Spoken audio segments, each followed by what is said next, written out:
اس لیے جھگڑے صرف اس دور میں جن لوگوں کے نا، ان کو آپ کوئی سنی نہ کہیں، یہ ناصبی ہیں، دشمنان اہل بیت ہیں، نہ یہ دیوبندی ہیں، نہ بڑے کچھ نہیں ہیں، یہ ظالم ایک الگ گروہ ہے، مگر ان کا جادو کچھ چل گیا، دفاع صحابہ کے نام پر لوگوں کو بیوقوف بنا لیا۔ حالانکہ سوال ہی نہیں پیدا ہوتا کہ سنی کسی کتاب میں لکھیں کہ معاویہ بھی کوئی اچھا خلیفہ تھا، سب لکھتے ہیں کہ اس کو خلیفہ کہنا سنت کے خلاف ہے، ملک تو کہ یہ بادشاہ تھا، یہ کہاں سے خلیفہ ہوا؟ اللہ کے رسول نے خود فرمایا کہ وہ دور ملک عزوز کا ہوگا، ظالم بادشاہ کا ہوگا۔ اور 60 ہجری کے بارے میں تو بالخصوص کہا کہ جب 60 ہجری آئے گی تو جس طرح خلف من بعدہم خلف اضاعوا الصلاۃ، پہلی امتوں میں لوگ آئے جنہوں نے دین تباہ کر دیا، وہ دین کی بربادی کا سال ہوگا۔ ابن کثیر سورہ مریم دیکھیں، اور ایک روایت پڑھ کر میں بات ختم کرتا ہوں کہ اس سے سارا خلاصہ سامنے آ جائے گا کہ بالغ بنو آل ابی العاص 30 رجلا، کہ جب بنو امیہ 30 ہو جائیں گے نا، ان کی تعداد 30، اذا بالغ بنو ابی العاص 30، صحیح حدیث ابو ذر غفاری رضی اللہ تعالیٰ عنہ اور حضرت ابو سعید خدری روایت کرتے ہیں، حوالے جب جی چاہے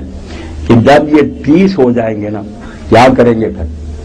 اتخذوا عباد اللہ خوالا، اللہ کی مخلوق کو غلام بنا لیں گے، جبر کا راج ہوگا ان کا،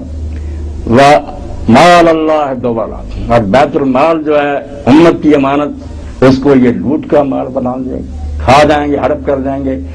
اور کتاب اللہ دغلا، اور قرآن مجید کو یہ لوگوں کو دھوکہ دینے کا ذریعہ بنا لیں گے۔ عمل کوئی نہیں قرآن پڑھ کریں گے، آیتیں پڑھ کر غلط تفسیریں۔ یہ اللہ کے پیغمبر نے یہ قیامت جو تھی اس کی خبر دے دی تھی، اور اس قیامت کا مقابلہ کرنے کے لیے پھر دوسرا بچہ، ایک صلح کا وقت تھا کہ فتنہ ختم ہوتا تو تخت کو چھوڑ دو، مگر دیگر مولا ہے ابرار جہاں، قوت بازو ہے حرار جہاں، در نوائے زندگی سوزد حسین، اہل حق حریتا موزہ حسین۔ اور جب وقت آیا کہ کوئی ساتھ دیتا یا نہیں دیتا، حق کا اعلان کرنا اور اس راستے میں جو کچھ ہو اس کو برداشت کرنا، تو پھر جب کلمہ گوں کے ہاتھ سے، ماہر قادری چرلا ان پر رحمت کے لیے کہتے ہیں، ان کے ہاتھوں سے لٹی باغ رسالت کی بہار، جو نمازوں میں صدا پڑھتے رہے صلی اللہ پڑھتے تھے، وہ بھی اس وقت نامراد ہے، آل محمد آج تک بھی پڑھتے ہیں، شہید کہتے ہیں۔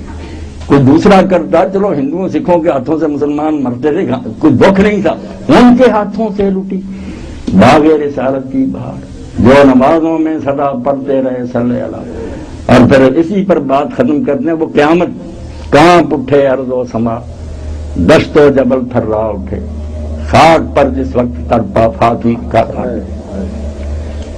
اللہم صلی علی محمد وعلی آل محمد۔